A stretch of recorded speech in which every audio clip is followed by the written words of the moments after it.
One. This is the guys from the Trio of Thought, and hey, welcome to the show, the podcast. What do you guys prefer to call it? The Trio of Thought? Yeah, that's what I thought we were calling. Yeah, the Trio of Thought, but I mean, podcast, it's whatever people want to call it. Podcast, show, it's the show, yeah. Anyway, every time I hear about a show, I expect to see clowns and stuff. Of course, we do have three Stooges. Yeah.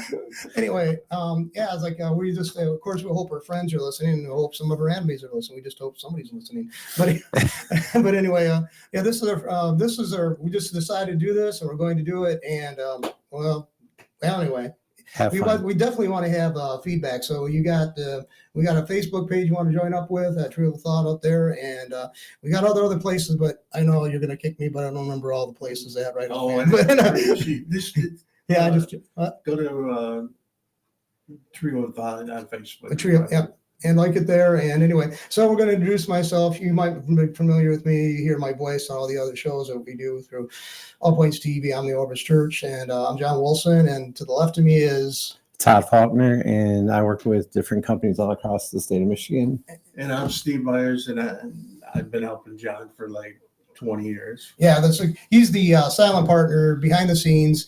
Matter of fact, a lot of the stuff we're employing right now, he's with this his brainchild, and so he's behind the scenes. And if you see stuff going on Facebook and all the live stuff, all the graphics, everything else, and Steve is the one behind all that. So he's the unsung hero that has been unsung and not known until now. So he's kind of stepped behind the shadows into the front of the camera.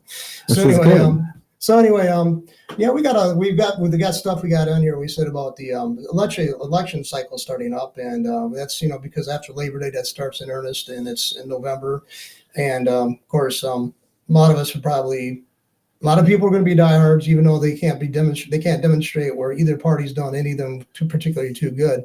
Anyway, you guys join in on this. So what do you guys want to talk about on that part there?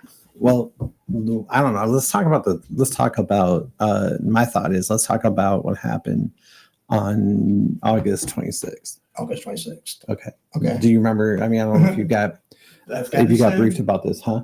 You talking about the Afghanistan? Well, when we withdrew from Afghanistan. Yeah. Oh, I mean, this is like last 2 years ago? 3 years ago. 3 years ago. Okay. Yeah. Right. And then on the anniversary of it, which is the 3rd year anniversary, was just this last year. Now they're making a political thing where you got these guys going around saying that Trump showed up to this place and he was in, he had pictures and there's altercations and all this different things like that. But I want to talk about it. I think that really drove me crazy was the news media more than anything else. That's what drove me crazy. I know Kamala Harris wrote a letter yesterday and got trounced by people. I mean, on Twitter. Gold Star families. Yeah, and she got trounced. I mean, all 13 families just posted videos right after each other on TikTok, and just blasted it out. I actually shared a few of them. Was it Sunday? Or was it yesterday that happened? I can't remember. I think she did it on Saturday, and it. Well, either way, it's just over the Labor Day weekend that happened. Over this weekend, she did. And basically what it was saying is that, Trump uses as a election ploy, right? And that he went to visit these 13 families at Arlington Cemetery. And he uses as a government ploy to say, hey, look at how great I am with the veterans. And how she didn't use it. And so she was trying to take the higher, trying to show everybody she took the higher ground of this. This is where I'm getting a little bit ticked with the media. For the last 3 or 4 years, they don't hold anybody accountable on the one side, Democratic side. It doesn't seem that way, does it? No. And just kind of, it's like, you go up to Joe Biden and ask him what his favorite ice cream is. And then you get shocked that the guy walks around like a living zombie after he does a horrific job at a debate. Right. Has to be let off a fundraiser stage with George Clooney and Barack Obama. Right. Can't even figure out how to put 2 sentences together. You got Nancy Pelosi who's kicking him off the 2024 race along with Chuck Schumer and with everybody else. But the press is sitting there going, oh my God, we're shocked that this man is actually having mental problems. Right. And that's where I'm glad that there's places like TikTok and even Facebook to some point Yeah, and that's extent. I can see that because I mean, and I think it's affected you. You two, both of both of you are veterans. You of the Navy and Steve of the Army. But also, I think that that grandstanding about the whole thing about the being at Arlington National Cemetery. It's like some of these Gold Star people. And it's horrible that they lost family members, but some of them are diehard Democrats. I heard them saying that they've resented Trump's presence at Arlington National Cemetery. But they're But the allowed to have families their didn't. opinion, though. Yeah, they're allowed to have their opinion, but I just think it's like, well, millions of people visit that each year who are probably more insidious than Donald Trump, and so Right. yeah, so I mean, they act like it's, they act like, I guess they like, you're right, they have an opinion. I also have my opinion. You're going to have your opinion, but Right. I just think that some people, but they're going to this, the Democratic-led press would actually put those out there, those dissenting voices more than those people who cheered or actually welcomed Donald Trump at Arlington National Cemetery. So I mean, they make them look like they have a bigger voice. 13 families invited both Donald Trump, Kamala Harris, and Joe Biden. The families, even in there, if you watch the videos, will even say we invited both sides. And I think this is the second year in a row that neither Biden or Kamala Harris didn't go. showed up. Right. And in the first year, Well, this dignified transfer, Biden was checking his watch. Yeah, I remember that. It was just insanely. And it was like one time they were doing body transfers and stuff from one plane to the plane or something like that, from one to like Afghanistan. Or, yeah, he was looking at the watch, and I'm like, what else you got to do? Your Right. handlers haven't scheduled you that tight because they know that you're not capable of putting two sentences together. So now they're not making your schedule too tight. I mean, what are you up against here? And at the same time, what they said at that time, I remember because I was watching it just because I was really disgusted about losing those. As a veteran, I want to know what your opinion is too. But one of the things is when I'm watching this, he went around in every 13 families. You know what they said? Every one of them, he sat there and talked about how his never listened. It was about him. It all talked about his son, Right. Yeah. never about their kids who just got blown up because of what he did. Right. So let me ask you a question from the Army side and from veterans. What do you think? I've heard it on both ends, but I don't think that veterans take it. The veterans I talk to, we don't take it lying down that you actually disrespected 13 of our families that are in the Gold Star program, because that is a fraternity that we do not let people disrespect. What do you think? Am I wrong or am I right about that? I don't know. I agree with you. It was blatant disrespect. But the part about it that bothers me the most is I don't think he realized he was being disrespectful. That's true. Well, where is he? I mean, they're showing him on the lake. There's more times I'm seeing him get his suntan lotion, and then I'm seeing anything else. But the press. Here's the thing I don't understand. The press is so much. The first thing that these guys talked about, Dana Bash, with I want to say CNN. I may be wrong, but Dana Bash, right, who did the interview with Kamala Harris on Friday, CNN. And this is what she says to Tulsi Gabbard. She says, well, this has got to be another felony experience. Where there is not a felony experience even involved in this, but the first words out of her mouth. So my question is, and so people are asking why we started the Trio of Thought.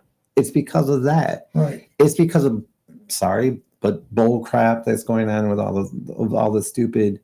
There used to be media that was actually, I don't know, they would do their jobs. Journalists would actually get in and they would not have their opinion and they would do their job. Right. That's at least that's what I thought when I was a kid. I don't know about you, John. I thought those people were media was celebrities. And the thing is, one time they did make an attempt to be more objective, and a lot of times people point out Walter Cronkite, and they said, well, he never weighed in, he just gave the news. Well, there was one point during the Vietnam War, he said, and he came on himself, and I show the video clip to people when they post that he did weigh in on it. But he was probably exasperated, and everybody should have been. That's still up to debate if we actually did anything beneficial by being in Vietnam. Certainly did sacrifice a lot of our people, but yeah, the press did actually make an attempt to try and be somewhat objective. Now it's basically like you hear something like, "Oh, Kamala Harris says some offhand off-color remarks." I think you're right. The news, they reported what they saw. Right. They didn't report what they thought they saw. Right. Because I took journalism class both in junior high, high school, and in college, and you basically didn't want to put yourself in there. If you did want to do that, you would write an op-ed piece. You weren't the story. Yeah, you weren't the story. You just covered the facts. And I mean, like, Joe Friday says on Dragnet, just the facts, ma'am, just the facts. Right, I remember that. But that's what it was. And but now it's like they insert themselves in it. They become the story. But if you remember as a kid, every newspaper had an editorial. Yeah. And they had people that were politically motivated to have their articles read that people would want to read for their opinion. Right. Because the other thing is that, like, people make the assumption that the journalist is better informed, and that may or may not be the case. I mean, and not anymore, no, because no. the average person can be better informed depending on where you go to get your news or where you go to find out what's happening. I think COVID taught us that the journalists are stupid. Well, I would have to say that or they're very biased. And I mean, I'm political. But when I do, I've done a lot of interviews with people, and Steve could attest to this. I diametrically was opposed to everything they said, but it didn't come out during the interview. Right. And we're just a fly-by-night elephant in these eyes of the politicians and the politicians. Typically, you got like Nancy Pelosi said, you have a $5 website, web page, and you're a journalist. Well, where is the qualifications for a journalist outlined in the First Amendment? There isn't. No. And I mean, that's what they think. Cops do that. The cops, audit videos. Are you a journalist? Can I see your ID? I mean, it's just there's an insistence that everybody has to have some kind of form of credentials to exercise rights that are guaranteed in the Bill of Rights. And I think that's sure arrogance too. And it's just basically they have no respect for anybody else except for that little sphere that they operate in. It's always funny is that it always cracks me up with, and I'm not bashing Democrats. Please believe me, I'm not. There are some really good ones, and we really like them. We've met some good great Democrats. Right. I mean, there's great on both sides, so you gotta watch it, because if you say that, then you're gonna be yelled at because Trump said that one time about people. But I am not a Trumper, all this other stuff, right? So I'm an independent person. I look at both sides, and my side is that what I don't understand about this is I used to watch the press spots with Donald Trump when he was in the White House with Sandra, right. with Huckabee, Governor Huckabee, that she used to be. Sarah Huckabee, yeah. She was good at doing what she did. And you know what she did one day? She made one mistake. What's that? She made everybody pecan pies. Oh, and they made fun of her. Oh, they made fun of her. Yeah. They're like, and you had these stupid reporters going like this. Prove to us you made these homemade.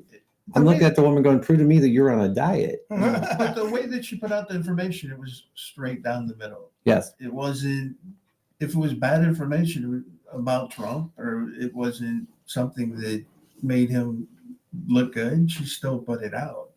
It's going to be hard to be a press secretary for any president or any official, because if you have a modicum of honesty, it's going to be always strained. I mean, it's going to be very hard. I mean, because these people like politicians, I don't care who they are, Democrat, Republican, they always want to conceal something. But what is the name of the press secretary right now? I can't remember the name. Karen Jean Perrier or something like that. Yeah, it's like, I can't. Honestly, that's not what she puts out is craziness for the most part, in my opinion. Very belligerent. I can't watch her. Very belligerent and hostile unnecessarily to people who just ask. I'm sorry. Here's the thing: is you ever see MASH years ago, and they had a Hawkeye and this was Trapper went to a press conference to say why they couldn't get an incubator to help them, find out what germs they're dealing with, and sick patients with infections. And the general at the press conference, this is a press conference. The last thing we want to do is give out a lot of information. I mean, basically that's what they are. It's like, no, we got carefully scripted what we can reveal and just titillate you with the rest. And that's what it is. Well, it's always, it cracks me up is when she's got this big book. She's flipping through this book. Huge. It's like, dude, are you giving them questions and then you're just going through and trying to find the answer? What the heck you had a book for?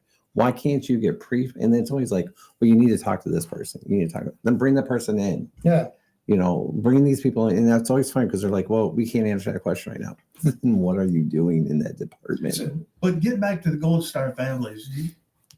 You think, for the most part, nobody knows who. I mean, it's a good thing, in my opinion, that nobody knows who they are. That's the way I would want it to be. I wouldn't want to be political. But if you piss me off, they got pissed off. Right. I mean, think about it. I mean, you lost somebody. that's how you got the star. Right. That's just inconceivable for me because unfortunately, most of my family members who served in the military, if they had been killed, it was way before I was born. I wasn't aware of them. I never met them. I just heard the stories about them. My dad served in Korea, and that's the thing is it brings it real out. You're meeting with the Gold Star family. You're dealing with the reality of the aftermath of war, and it's aside from flags. But and all think that. about it with them. It's if they're in the program, it's a reminder every time they get in their car. If they look at their license plate, yeah. Every day, it's every day they walk out home, they got that flag. Right.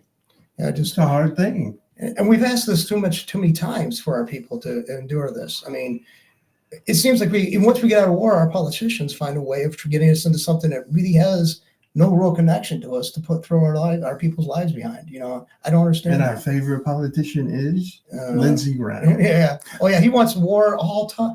Yeah, he's like, I mean, and he's a Republican. I mean, I think he's supposed to be wrong, isn't he? Or I don't know what does anybody know what it is?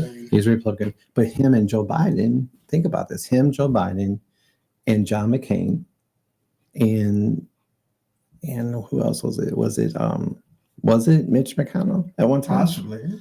They were best friends. They were the quote unquote war hawks. Remember, They used to go to all these different places together. They traveled all the time together. Remember, they always went together, and they traveled to all these different cities. And every time they would come back from a country, we would go in there. In their eyes, every time that we have a war, they don't care about the people that they're sending to war. Of course not. No. And you said last week when we were just sitting around talking, one of the things that you said was, you know what? They sit in their office. They don't care about Europe. They take a photo shoot with a soldier. They get that in their press thing. They do whatever they want to. Then they're gone. Right. They don't care about it. Really. Yeah, it's like, okay, got the picture. Okay, thanks. Okay, so then they drop and then move on to something else. Get on the and then I don't know about the Navy with the Army when these people would come visit. Like 3 days before, it was hell. Yeah, getting everything ready just for them to make a 10-minute speech. Yeah, and then go. We had that something going on at the university when Clinton came in there. They had like we knew about 2 or 3 days ahead, and it was like I wasn't on housekeeping staff or anything, but it was just all busy work and intense, and this increasing security because he sent waves of Secret Service people in, before that, to check out what he should have done better at the Trump rally down in Pennsylvania a few weeks ago. But they scouted out. So it's under more scrutiny, and it's probably 300 times worse than the military. I mean, you're on their day. I mean, politicians, I have a hard time not being contemptuous of them. I mean, a military person. That's basically who your boss is, the president. Regardless if you like this person or not, you got to feign respect for him, even if you can't stand him. Maybe that's got to be the biggest acting job I've ever seen, because I'd be like biting my tongue in half, for these people. There's two types of people. There's two types of guys in the military. There's the career guys that are going in for, up for promotions in the officer candidacy, right, to be captains, admirals, in the Army side, and then they want to go on into the side, the civilian side and whatever. So they're in kiss ass how they want to in the politics side. Welcome to Tim Waltz. Then you've got the guys who are working like you and I, coming from the enlisted side. Then work our butts off. We go in, we get our list. We go for a rank up, but we go for that just so that we can get more pay for what we're doing. More different things like that. But we're not looking to. No one ever brings an enlisted person hardly over from one side and takes us to a big, tech company and stuff like that. They always take the generals and all the other people that they sold these deals to down the road, and they move them over to these other countries. And so they sell us out. Well, by the time they get up there, they have a lot. By the time an officer gets ready to retire, they have all those connections that they had in the military, and that's what these corporations are buying, is their connections. Right. They don't care about the guy's experience. And I was going to say military experience is secondary. If anything, I'd say they probably do want your congressman so-so, senator such and such, the other manufacturer of something similar or something they can collaborate on, so they can gouge the American taxpayer to sell this to the Congress, for the next needed thing. That's what it is. It's political, and that's all it is. I mean, it's been recognized since the First World War. It's been increased. Well, Eisenhower, a career military man himself, warned about the military-industrial complex at his parting shot when he left office. I mean, we can allow it to continue. That's the thing, is I think the most galling part. We know what's going on with it. and we know that they're lying. They know we know they're lying. They don't care. They continue with the lies. Sure. Yeah, I mean, I just. So we know the problem. Now you fix it. You know, they won't. You don't, because Well, for the very, it's the way it's been since day one. well, for the same reason we just alluded to. I mean, payola. I mean, you get But- somebody. What? But what I know, that if they had a draft today, that I don't think that anyone would show up like No. would show up when we were younger. Mhm. Your patriotism seems to be No, there is no. No, it's waning. It's been beaten out of schools. It's been beaten out of everything. Even when you go to church. What about 9/11? Remember 9/11? You had all the spark in it for a while. We had the flags being shown. Then 6 years later, that was considered really a big eye roll. If Well, you how just many display times do you go flags. on TikTok and see some person that says that they were in fear for their life because they seen people with American flags? Oh my Lord. I saw that on one time on Instagram.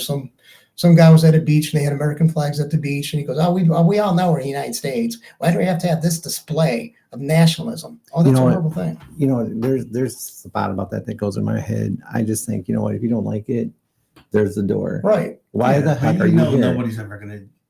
Well, you know, Nobody's ever gonna take you up on it. cracks me up. All these different people says, "Oh my gosh, I want to leave." How many So times? Trump- Okay, how many times have you seen it in your lifetime, John? Oh, nobody you're leaves. an old guy like Yeah. me. How many times have you seen celebrities say, "If so and so gets in office, I'm gone"? Like with Reagan.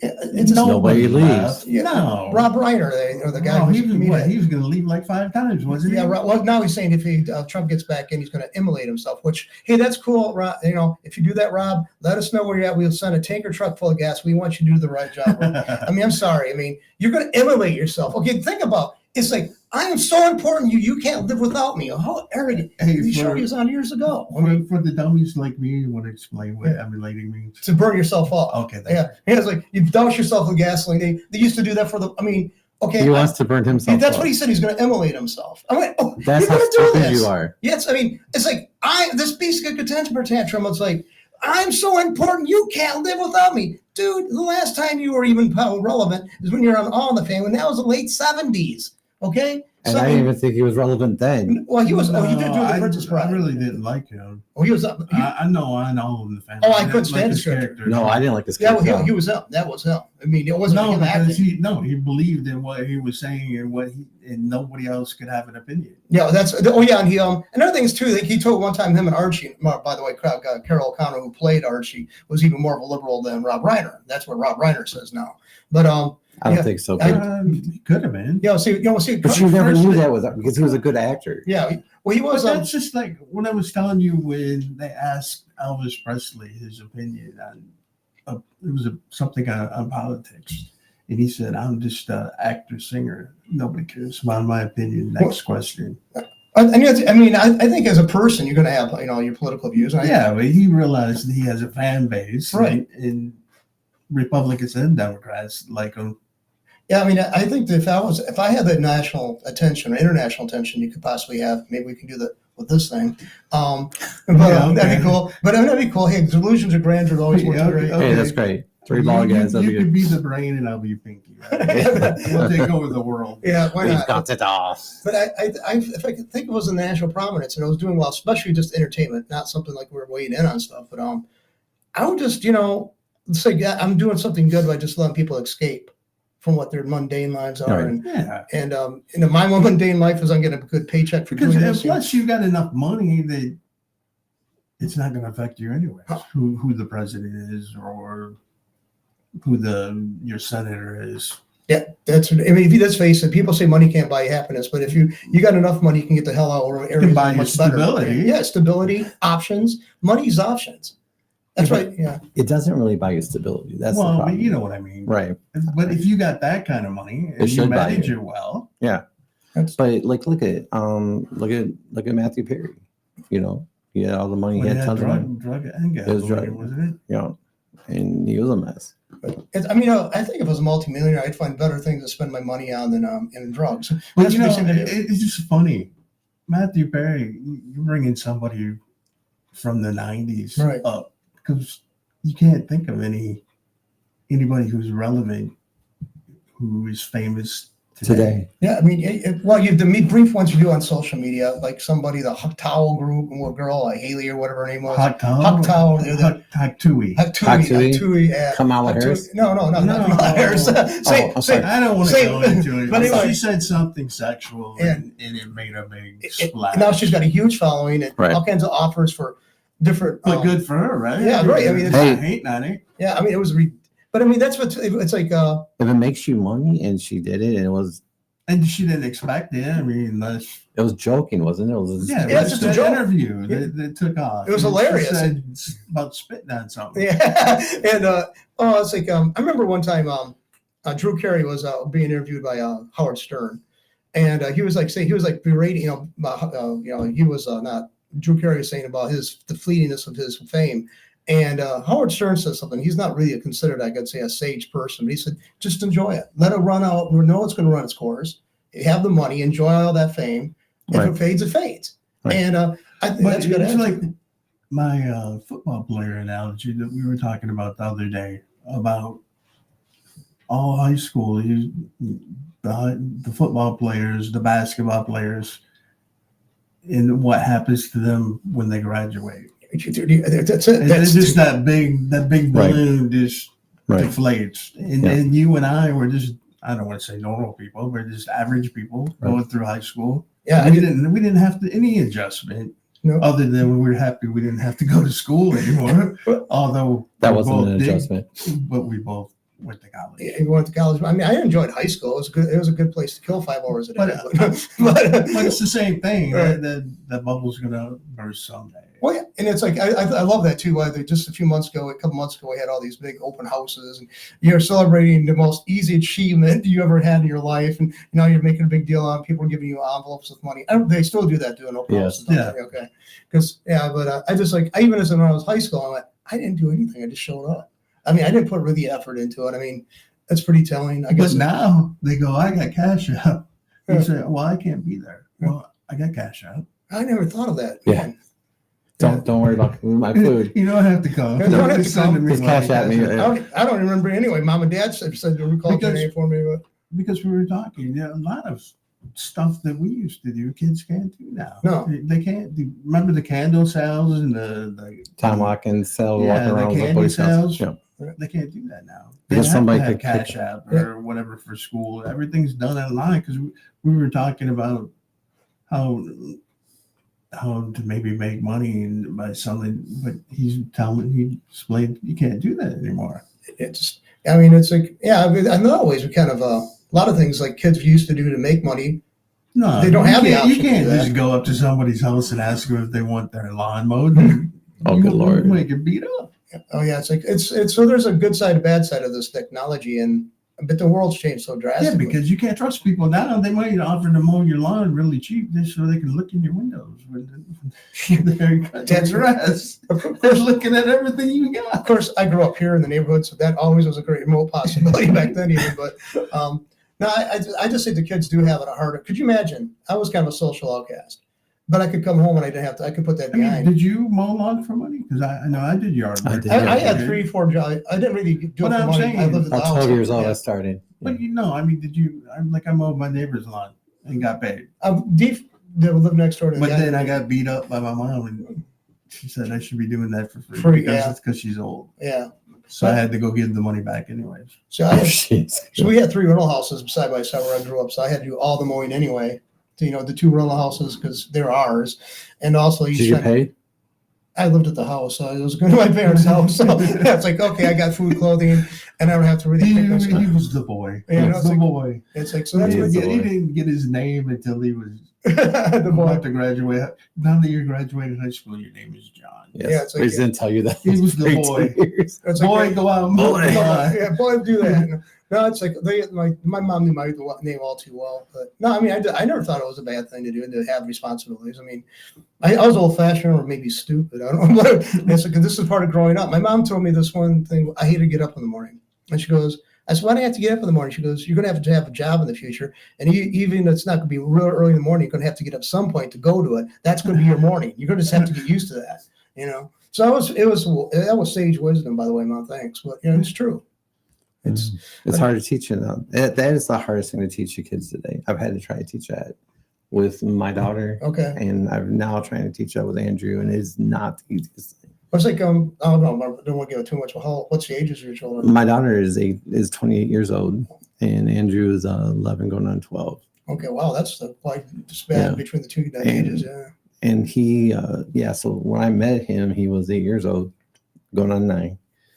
And he had free reign of whatever he wanted to do. Yeah. And then he was feral. And then you meet me, and it's like, oh, heck, this is not good. So, basically like a free range kid. He was free. I mean, he could, all he had to say is, I want it. And they pulled out the credit card. And then he'd say, I want it. And I'm like, yeah, no, you got to earn that. And he doesn't like that. So it's a little bit different world now. No, it's definitely different. I mean, when I was a kid, it was like sometimes our mowers broke down and we didn't have to, in the summertime, obviously. And we had a scythe, and we actually, the grass would get high enough, I'd actually have to go cut the backyards, especially because the guy grew up real high, with the scythe, then rake it and then knock it down with a push mower, regular rotary type. And so that was hard work. That one. That was hard work. I remember when I hated it. But you remember my Uncle Paul having the rotary. Yeah. Yeah, I like that. I have one at home actually still. I just keep it around. I don't use it very often. I don't want to see one. I'm sorry. I don't want to see it ever again. But let's go back to the veterans and stuff like that. Let's go back. Veteran Golden Star families, they have a special place, I believe, in every veteran's heart because of what they sacrificed for because of our fallen comrades, our fallen veterans, fallen men and women that we love. And I think that when you insult them in any way and you don't visit them, when they become political banter here, I don't think they should be political. No. I mean, unless they're pushed. And I think that the Kamala, and this is not saying anything bad. I'm not weighing the scale, all right? But I believe that Kamala what she did is had a 21-year-old kid or something like that, one of those guys that have never served in the military, don't know anything about the military. And I think that she just decided that, hey, look at everybody's loving me. 89% of all the news is positive toward me, or whatever I'm going to say. No one's going to doubt, and put this post out. And I think the thing is, it bit her in the rear end. And I really think it should have, because she should never, ever, ever brought them into anything. Yeah. She shouldn't. She had no right to. If you didn't visit them, and MSNBC's lady, she decided to try to throw Kamala into this thing, saying that she was at this thing, when she knew dang well this woman that Kamala was out there. I don't understand why they wouldn't go. I don't know. It seems like president, even senators, anybody in office, that would be the most important thing on their calendar. But I didn't see any. That's a good thing. I've never saw a senator there either. I didn't see the congressman. I didn't see the senators there. Why weren't they there? Why weren't? Because they didn't. It's something that, I know that I wouldn't want the news. Not to take the news, something but like that would be. I would want it to be a closed ceremony just for the families, and they probably have select people that they invited. Right. But they shouldn't. But the president should be there, especially if it's in Arlington. Yeah. I could understand if it was in California or something where it would be hard to go to. Right. Or either at all the states. I could understand that too. Right. But this is right in your backyard. Yeah. It's less than 4 miles from your house, and you're not there. And you're in Delaware. Yeah. Put in sunlight, timeline showing on so you can do this stuff. Has Joe Biden done a thing since he stepped away? I don't think so. I haven't heard anything, and even the press is. They haven't even tried to build up on the mic. Small. No, it just seemed like when COVID was, I'm not gonna say over, but when they lifted everything, it was the beginning of the end for him. When they lifted the COVID thing, when all the restrictions, when they made it less restrictive, I think that was the beginning of the end for Biden. Oh, so like in the COVID season, that whole COVID nightmare. Because he could get over it and wear a mask and say just a few words. There were no big meetings. There were no press corps. Press corps wasn't meeting. There was nothing that he did. I think you're right about that. But I think the press corps is a problem. I think that today with the biggest problem we have today isn't so much that I don't think the press. I don't think we all know the But politicians lie. it's like they want. But I think the press is a It's voice. like they want the country to be a joke. Well, don't they are want a it- joke. No, but The joke, they but- want us. It's like they're grinding us down, beating us down, to try to make us equal with everybody else. They don't want us to think that we're better than anybody else. They want us to think that we're not as good as everyone else. Do you think that? And I'm just going to ask you guys this question, and this is nothing that we've talked about, but this is a question. Do you think that the press is run by the communist movement? Do you think that there's more communists in the press than anything else? I think there's a group of people that run it. I think that they run it for personal interest and put money in their pockets. But do you think it's more toward the communist party? Here's the thing: is that my observation is the press, along with most of the politicians on an international level, are globalist. Yeah. And the globalists tend to have the communist roots, and they see what they think they slipped one over on us by we're part of the press, we're not communists. Well, they're part of the party, and or the parties. And most people who are college educated and go to college for journalism have a heavy emphasis on really heavy, indoctrinated in the communist But look, they all ideology. have a high opinion of themselves. They get together once a year to have a big conference with all the. They call themselves our world leaders. Who made them a leader? I didn't. That's true. I made this point the other day on Mr. Moss's podcast. We say we're elected leaders. No, you're supposed to represent us. You're representatives, you're not leaders. That word shouldn't be used. That leader, I understand there's leadership within their body, but out of it, you shouldn't be calling a congressman or a senator a leader of what? They weren't, like you said, they weren't elected to be a leader. No. They were elected to be a representative. They're supposed to be like a mouthpiece. They're supposed to be a lot like a lawyer on a larger scale for the constituencies. Well, the other day you said something that was really interesting. We were sitting there talking, and I thought about it all the way. I thought about it driving up to Mackinac Island. That's how this registered to me the whole way through. When you said that, you know what? Why can't they sit in Michigan? Or if you're in Michigan, why do you have to sit here? Why can't you just sit here, make your vote from here, listen to what you got to listen to here, but talk to your people that are in this state? And I can understand going to Washington for ceremonies and different things, Right. maybe important ceremonial votes, maybe going there to listen to the State of the Union. Although, the State of the Union hasn't been around that long. I know it's not something that they've always done. No. And to tell you the truth, does it really need to be done? Think how much money they could save by not doing all these stupid ceremonies. Okay. Especially, you're elected president, it's pretty important, but do they need all that pomp and circumstance for it? No, and you can see, I think the valid point you made too is like one of our friends that we started this, the internet stuff years ago with Larry Crescetti. He always called it video accountability, and he said he would encourage local leaders to go on webcams and record it to a webcam and say what they did that day for them on their behalf. And I like the idea. I mean, I think that every congressman, senator. See, I'd like to see them. I don't want them to have private residence when they're in D.C. I want them to live in like a dorm-like setting. They have meeting rooms, and the meeting rooms are wired for sound and everybody else. They bring the constituents in and talk to them there. That's all wired and sound. They also bring, especially all the foreign lobbyists, and everything's recorded. Everything. There's no ex parte meetings on golf courses or anything else. Right. No, it's just like we were saying about the suspenders guy. Right. What's his name? Kennedy. John Kennedy. Yeah. How they get up there and they're just going hard on all these three-lettered. Like the CIA or the FBI saying you shouldn't be doing this. They're the ones that created these. Right. And they're supposed to be overseeing them.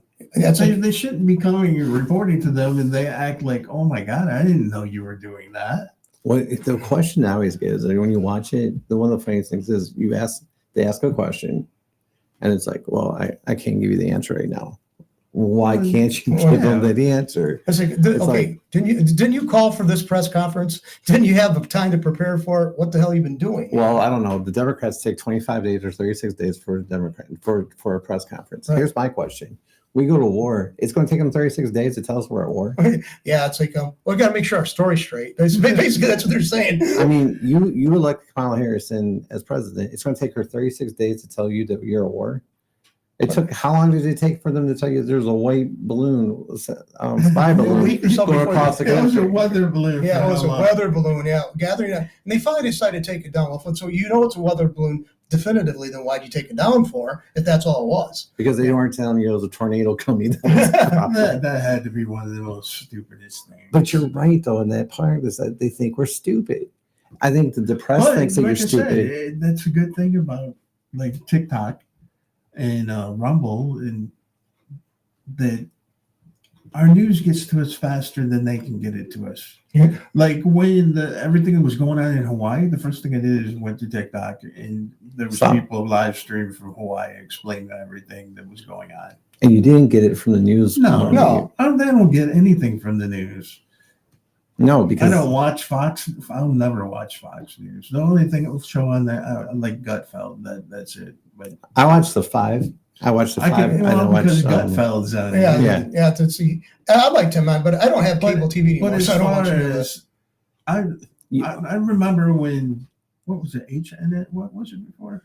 Before there was CNN, and then there was another one. H. HNN. Anyways, all they did is they just had HLN. a guy that just read The news. the news. Yep. That was nice because you could, at the top of the hour, you could turn on CNN when And it hear the first news. started, when it was Turner Broadcasting, and you would get what was going on. It was HLN. It was headline news. Headline news. Yeah. That's what I was trying to remember. You could turn that on at the top of the hour and hear what they think is relevant. But that's when I learned. I don't know. I was in Germany, Kosovo, and a couple other places. Right in the army.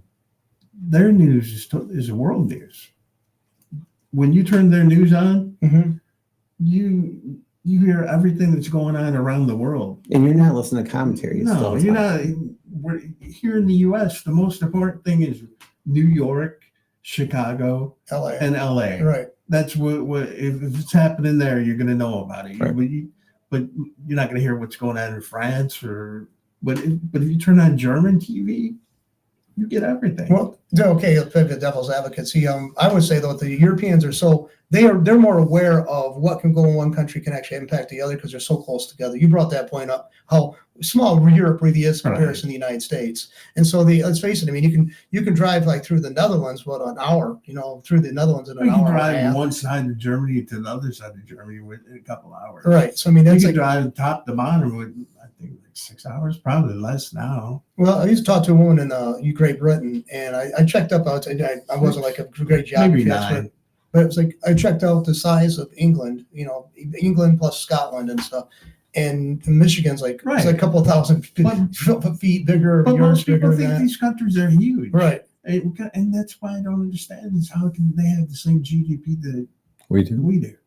One other thing is too, and what I think is too, and Trump brought this up too, is like how much we spend for defense, and we're defending the entire world. Comparison, for relative to our GDP, than the rest of the countries in Europe who really are closer into the danger zones, with other, agitation like the Soviet Union, Russia, and that's like that their available income is more available, but they do get heavily taxed for social programs. Yeah, like 60%. Yeah. A lot. Yeah. 25%.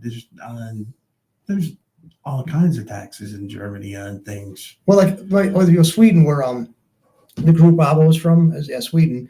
They actually do. Everybody always wondered why they wore those cheesy one-piece costumes, and it's because they're so heavily taxed that they could get a tax deduction by having those because now they can claim as part of they're necessary for their business, Right. and so they can have a deduction on that. So they have these cheesy one-piece costumes, and I was like, you got to go through that route as an entertainer to justify. You got to keep a few bucks of your own in your own pocket. That's pretty sad. Well, I really think that's really. But look, that's where we're heading. But that's where we're heading.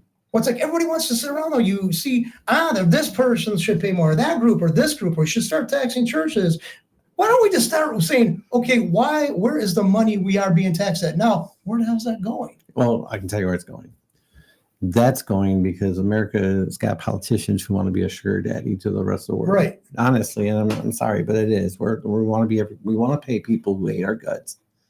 And we want to keep them to say, oh, they like us, they love us, and all this other stuff. We don't need to pay people that hate our guts. No. We don't need to protect you. And here's the deal. We don't need to be everybody's big brother. We don't need to be your sugar daddy no more. And honestly, you get us a guy in there that's got common sense. I think you just say one flat out thing saying this. Listen, and I think what Trump said was true. You pay your fair share. Right. I mean, and fair share. I mean, could you imagine if they ponied up, say, England or France or Germany ponied up for where our expenses we laid out for the past, well, since the time of the Second World War, we could largely wipe with the interest. We'd wipe out most of our deficit. Yeah. Quite a bit of it anyway. I mean, and they find things to But spend. think about how many countries have we blown up just to rebuild? Yeah. Oh, yeah. It's like, Oh, yeah. Germany. We're good at that. well, did you ever see the Mouse of Iraq. War? It was a small country in this movie. It was depressed. They couldn't find economic, ability to rebuild themselves. So they declared war on America. Peter Sellers. Was that And like they ended up winning, but Yeah. because they didn't get taken seriously. And that's maybe as much as states should, declare war on I'm just joking, people, by the way.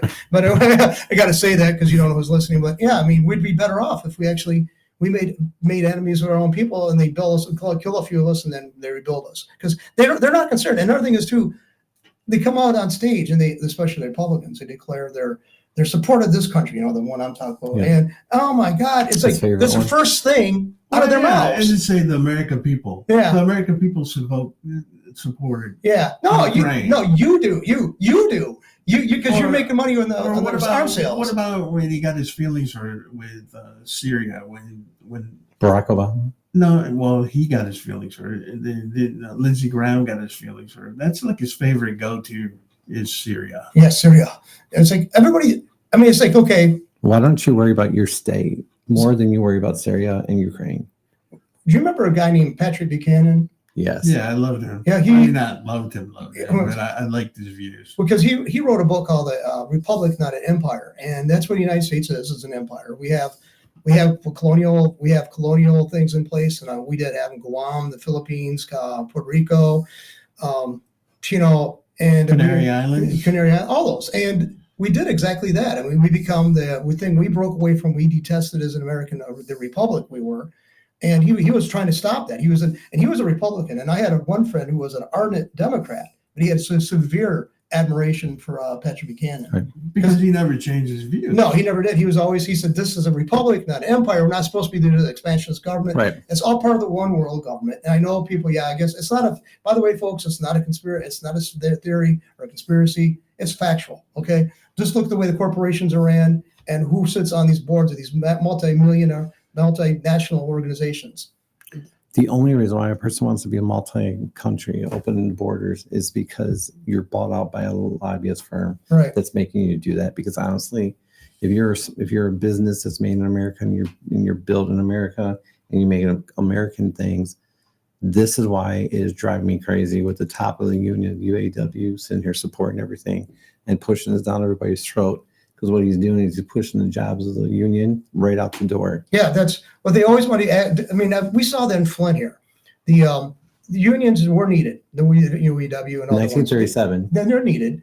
There was horrible conditions. But then after a while, they just got really sassy and started making more demands. Well, GM, hey, no problem. We got the money coming in. We'll pay what your demand. We'll add this, we'll add that. We'll pay this off. Well, later on, it's just when the Japanese started building better cars during that the oil embargo of the 70s. Right. They lost momentum. They lost market shares because they didn't keep up with the technology for allowing that, fuel economy. We could see where we live right across where the studio's at, the church is at. It's right across the river from the old Buick site. Right. How many 80,000 people are employed in that at different times? Ancillary jobs connected to that, probably another 30,000.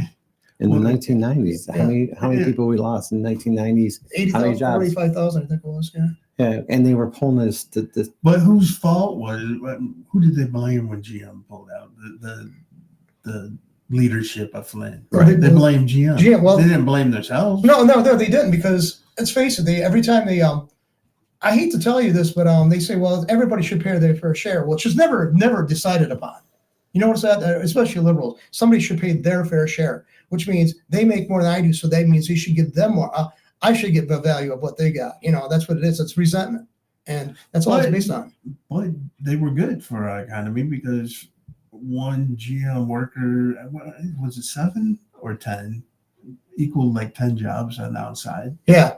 I don't know if it was 7 or 10. There was a rule. I think it was 7, at least 7, because you had like support. Well, we used to have a little mom and pop tool and die places. Well, East one up in Delaware, Delaware and Lewis. And then Richfield Ironworks. Ironworks, they're all connected to that. Well, we had tier 1, tier 2, tier 3 shops that were supplying to them. Then we had the tool die shops. We had the mom and pop. I'm just saying they were worth having around, but you can't keep on cutting them and we're cutting into their profit and expect them to stick around, especially when, like you brought up, that they had to refit and refigure out what they're doing. Because think about all the different there was Pontiac's gone.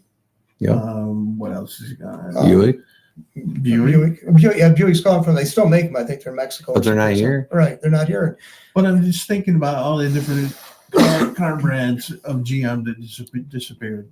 Listen, everybody deserves a fair wage to work. Right. And they deserve equal opportunities. You get as to much as they'll pay you. Right. Yeah, it's like what your skill set can bring in. That's what, if your skill set isn't inadequate, then either increase improve your skill set or settle what you got. I don't think it's ever going to be so there's a difference. And I think people got to understand that. And I think what you said was totally 100%. It is not the union worker that the issue is. It is the union leadership that is the problem. It is because I've been on one side debating with the union leadership, right? This is what I got. They went and they negotiated a contract that was 5%. People gave people a 5% raise. They increased their dues 6%. So I want to tell you on the thing that's telling you that you have 5%. So I want to tell you that amount. Tell everybody, because they know no one's going to read that contract. But what they don't tell you is that at the end of your paycheck, you're not going to get your whole paycheck. Well, you're getting 1% less. I worked in a place that was taken over by the union where I could go, you were my boss. Before the union came in, I could go, hey, I need a Friday off. Right. And I could just work it out between you, and if you said okay.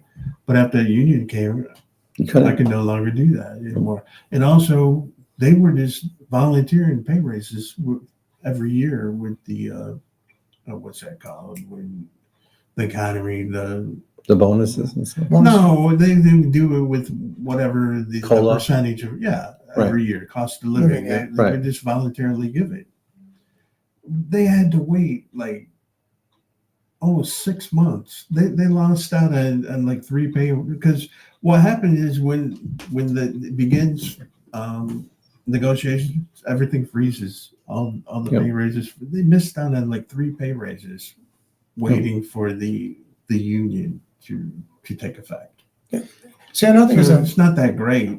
But another thing is too, the unions are where they lost a lot of their they lost a lot of the connection to actual workers, because they used to come from the rank and file. They don't. And when I was a kid, when I was in college, a lot of the guys I was in college with were studying labor relations, business, and their intention was going into the union leadership. They had never worked on the line. Yeah. Maybe their granddad or father had, or maybe great grandfather, but and they already cut off from that. I mean, and that's, I think when a person they actually know there's a relationship between the company and the workers at some point anyway, and all the inner workings. They have a better understanding of that. And those who are just coming in with totally theoretical knowledge, I think that's a cutoff. And I think that's a really serious detriment, to that relationship. I think that's the problem right now. And I think that's where we're at right now in the economy. We have an economy where people are so removed from what's going on in the day-to-day living. People don't know what's going on. Look at what's going on in Michigan with that bill that was approved by Whitmer that's going to give seasonal and part-time employees sick leave. Yeah, it's like seasonal, and it's like okay, so they were you can, and then no call, no show for 3 days. Mm-hmm. I mean, I didn't look at it. I wish I would have looked at it before I come in here, but well, it's going to cost. It's going to cost money. Well, it's not like something they did in France years ago too. Didn't they? Made it harder for people to get rid of bad workers in France, and it had a devastating effect. Yeah, but they pay so much tax Oh, yeah. in France. Oh, yeah. Not like here. This is going to bang up small businesses. They're already talking about going out of business because they're not going to be able to. Because not only that, they have to keep track of all these part-time. They're not going to be hiring part-timers. They're not going to be hiring seasonal workers because they won't be able to afford it. No. I just Ayn Rand one time said it's a horrible situation. I'm paraphrasing, but it's like when the producers have to ask the non-producers, which would be our government officials, for permission to do something they want to do, and that's what it's true. Asking permission from people who have no knowledge of how to create jobs or wealth, and they demonize them. And then politicians and they say we have a partnership, but basically it's a partnership where they find creative ways of getting these people to agree to taxation. But I just think unions are miserable. I think the people are miserable with their unions. So I have a reservation about, like I said, I've seen, my family was around way before the unions were around. It was horrible conditions for a lot of our neighbors because, most of us I understand that, and I'm sure there was a time that we needed right. them. But the thing is, another thing I asked people, then they got angry, and I said, okay, GM did horrible things to people, but they never had a gun to held to your head to work there. You could always walk away and went back to the farm. You could have, But then again, think about it, John. When we grew up, Everybody worked this you shit. were supposed to graduate high school, either get married out of high school or go to college and get married, and then buy a house, have kids, and have one job and retire from that job. Right. That's the way it was when we were growing up. It's not that way anymore. No. My nephews had like 8 jobs. Well, my ex-girlfriend's dad, he worked part-time at a gas station up by Reese or Bay City area where he grew up. Came down here, got a job at the factory. He stayed with GM for 35, 40 years of his life. I mean, could you imagine just like 2 jobs in your But jobs like that are fun. Few people. Oh yeah, people don't. Like I said, my nephew is what year is it? It's 20. My nephew, since he was 18 years old, which is 6 years, he's had like 8 different jobs. If he doesn't like a job, he quits and goes somewhere else. Now, see, that's something like we were opposed to. We're taught that just the opposite: have loyalty, work things out, stay with it long enough. Right. But we have a different generation. But maybe I was going to say, maybe they're smarter. Maybe they're onto something. Maybe you shouldn't have loyalty because face it. It's like that. Don't give a 2-week notice anymore. Right. I always thought that was stupid too because a job that I've been at for, I don't know, 5 or 6 years, everybody I liked working there. I didn't want to leave, but I was going to go get more pay. As soon as I said, I'm leaving, they cut me from everything. I had no more computer access. See, I couldn't do my job. It was stupid on their part because I didn't have to do any reporting or anything anymore because I didn't have email or anything. That's like what they call cutting your nose off to spite your face. Right. I mean, it's just pettiness. That's all it is. They don't give you 2 weeks notice No. when they're going to fire you. No, they don't. So I've always been torn about that 2-week notice thing. Well, another thing is too, it's like people made this on the Facebook memes, and I like it. It says, don't have so much loyalty to a job that if you die during the process of working, within a week, they're going to try to have somebody there working your spot. But I don't know about you, but I had a hard time switching over from military to civilian job. It took me a while. It took me quite a long while to realize that you're just a person there, that you're just a cog. You're not important, and they don't care about your opinion. Because one job, I thought of a way to do something different that would make it easier for everybody. And the guy and my supervisor took me to the side and said, "Are you trying to take my job?" I said, "No." I mean, because look, I was trained that way in the military. If you see something, do something, let them know, and they might implement it. But he's seen it. We were trained in the military that when you work together, you work as a team. Right. There's there's no INT. Well, when I got into it's not even that. When I got into medical, then yeah, you have to rely on everybody, especially psych. It's like it is sort of like the military. You want to know who's on your 6, who's got my 6 going into this room. But you don't want to be. But the other job, security was miserable. Oh God, the type of people. I mean, there are some good. I met some nice guys in there, but they were only like going to be there for a while. The old timers, they didn't want no, to. this is the way we do it. And you do it my way. Yeah. Yeah, it's sick. But I was going to say too, since I've never been in the military, I mean, did they, if you really had suggestions or you saw something was going off the rails or possibly, and You brought get it in up- trouble if you didn't say anything. Oh, see, I was about going to it. say, I thought maybe I they mean, would, if you knew tell her for something, you to do to fix something, they wanted to know. because I've always thought that they would probably get really angry because it's established ways and you question that. Because they say there's the book way and there's You forget everything about the book when you walk into the Yeah, command. because that's another thing. The people writing that book, they're so far removed. I mean, yeah, they used to do your job, but they haven't done your job for a while, and there's mistakes in that manual. Well, Henry Ford used to use the approach that he found something that was a difficult job on the line, and he'd find the laziest person to do it. And he said, here's what you got to do. You got to have all these things, check off, checklist of it. Everything's got to be met. And the laziest person to find the quickest way of doing it. And that would be the standard they adopted.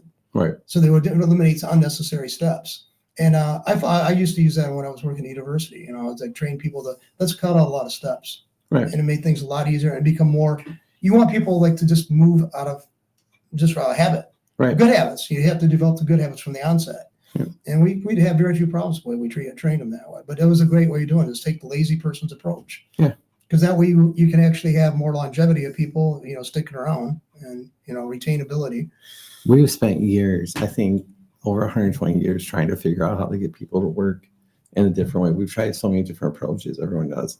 We've thrown so many approaches at people. Mm-hmm. And the funniest thing is the only approach I've ever learned the best is exactly what we learned when we walked into a new command. Forget what you learned before. Just what Well, yeah. That's especially when I was a drill sergeant. The first thing I was going to say is, "This is the way we're teaching you here." The last thing I want to say to hear from your NCOs is that I taught you the wrong way. You do what they tell you to do when you get to that unit. This is just the basis for your training. When you get to your unit, they're going to tell you the way that they want you to do it. Yeah, this is how we're going to get you running them through this. And then after this, you got it. So, especially when I was in the 82nd, they would say there's the Army's way and there's the 82nd way. So if it gets the objective done, I guess there shouldn't be a real issue with it then. But the thing is we have a different generation now than we did back then. And I think the generation we've got right now leads from because of what we've allowed people to do. And I think it's been a lot because we've just stayed back. That's another thing that we talked about is there's tolerating someone. Okay. There's tolerance and there's acceptance. Right. We tolerated stuff that now they expect us to. We're tolerating stuff that was like 20 years ago. We just walked away from. Yeah. Then now it's expected that we accept it. But I think a lot of people are waking up to it now. They're not, especially if you go on Twitter, they're not putting no, you're not a she here. Well, maybe we shouldn't touch that topic. Yeah. But you know what I mean. Well, the thing is that back then we would sit there and we'd put that person in a white room with lots of pads. Yeah. We would, no, honestly, but we would not walk away. I'm not saying it was right. No, but we wouldn't let our kids around it. Now it's like we let our kids. There's no way in the world we'd ever let any of our kids around a drag queen show. I mean, we didn't try to prohibit it. But I didn't mean to broach that topic. No, I'm just saying. But there's just so many things that we've actually crossed over versions of that we've never done before. Well, that's why I think Steve made that point. Yeah, like you brought up. When you were growing up, if you would have told your mom you wanted 10 cents to go buy a bottle of water, what would your mom done? Oh my God, my dad would have had my head so far across. There's a tap. That road, they made us think that our water's so bad coming from the tap. I'm from Flint. The water is pretty bad, but not when we were growing up. No, it was pretty good actually back then. Have you ever saw that movie, or not the movie, but read that book by Glenn Beck? It's called The Overton Window. No, I haven't seen that. No. In the Overton Window, it talks about the guy who said, "Hey, this is how you can actually sell. We actually learn how to market water. This is what we've done. We created the supply and demand of it. Nobody knew anything of it. We just did it. That's what we've done. We have created that symbol where people could actually look at this and say, here's our Overton Window. That's what we're doing. See, I just lost this TikTok. Oh, really? We just got booted from TikTok for talking about something we shouldn't have Oh, talked really? Yeah. See, it's so sensitive. I mean, it's like one group is Really? okay with this. I mean, it's like that's a hey, about. that's What does it say? Live terminated. yeah. Maybe it was of course we're running at 1 minute, 1 hour, 4 minutes right now. So It could be so that. It might have been that. You know, I don't know. But it's kind of convenient that it happened at the same time we talked about it. I'm sorry. That's fine. It's it's like we're testing the waters. Oh, I can't say that on this. Okay, if you're on this, you're gonna be lost real quick. So here we'll come back to this other place where we're posting it. And you might be able to see it there. So I don't think Moss can ever go live on TikTok. No, I don't think so. What do you think? No, I don't think so. But actually, TikTok is like at least I don't know. You never know what's going to stick with people or stick on people. I don't know. But No, I like TikTok. yeah, we like you. What do you think you lay live? At least No, let's go. I've learned to, Well, I learned a lot from TikTok. Yeah. I mean, and I like I don't even watch mainstream. I haven't watched mainstream TV in No. 5 years. like commercials. Would you watch commercials? No, I mean, No, walk away. I love Tubi, by the way. I mean, they got commercial breaks, but they're brief. And I just go and get a glass of water, take a whiz, Right. whatever, and come back. And come to it, back, yeah. Yeah, I mean, it's like it's not a bad thing. So, but anyway, I don't know. It's just, and we're living. Okay, we'd like to definitely have more of these discussions. I think we covered a lot, man. We covered a lot in an hour. Yeah, We got a lot more to cover in life. But I think we're going to do these like we talked about 2 days a week. Yeah. We did talk about that. Yeah, So, yeah. so But I'd like to definitely have your input, folks. If you're listening and you can find a way, reach us through Facebook and tell us what you. I think we did have somebody contact us here. Never. Okay, Steve. Okay, so we got a friend. We have a friend make a good comment. Who's our friend? Brewer. Oh, hey. Yeah, he said, Steve, you look good on camera. Oh, I appreciate Yeah, it. yeah. Anyway, I didn't see it before. He might have. Yeah, it was we might have left already, but anyway, it's an interesting way we got to set up too. I'm really enjoying that. this is actually a good setup. Yeah, it's very easy to use.